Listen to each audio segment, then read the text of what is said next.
ఆంధ్ర తెలంగాణలో తక్కువ ఫీజులతో high quality results ఇస్తున్న ఏకైక సంస్థ తిరుమల్ ఐఏఎస్ ఇన్స్టిట్యూట్. సంక్రాంతి పండుగ వేళ సిద్దిపేట జిల్లాలో తీవ్ర విషాదం చోటు చేసుకుంది. కొండపోచమ్మ సాగర్ డ్యాంలో పడి 5 యువకులు మృతి చెందారు.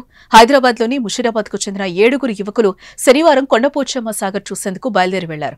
అయితే వారు డ్యాంలో స్నానం చేసేందుకు దిగారు. ఈ క్రమంలోనే ప్రమాదవశాత్తు వారు డ్యాంలో గల్లంతయ్యారు.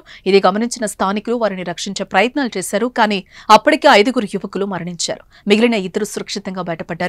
మృతులు ధనుష్, లోహిత్, దినేశ్వర్, సాహిల్, జనిత్ గా గుర్తించారు. అయితే ఈ ప్రమాదంపై సమాచారం అందుకున్న పోలీసులు అక్కడికి చేరుకుని సహాయక చర్యలను పర్యవేక్షించారు. ఈ ఘటనకు గల కారణాలపై దర్యాప్తు చేపట్టారు. అయితే యువకులు సెల్ఫీ తీసుకునే క్రమంలో ఈ ప్రమాదం జరిగినట్టుగా వార్తలొస్తున్నాయి. మరోవైపు ఈ ప్రమాదానికి కొంతసేపటి ముందు యువకులు నీటిలో దిగి ఆడుతున్న వీడియోలు ప్రస్తుతం సోషల్ మీడియాలో వైరల్ గా మారాయి. ఇక సిద్దిపేట ఘటనపై సీఎం రేవంత్ రెడ్డి స్పందించారు. గజ ఈతగాళ్లను రంగంలోకి దింపాలని, ఘటనా స్థలానికి అధికారులు వెళ్లాలని ఆదేశించారు. ఈ ఘటనపై ఎప్పటికప్పుడు తనకు సమాచారం ఇవ్వాలని అధికారులకు సీఎం రేవంత్ రెడ్డి సూచించారు.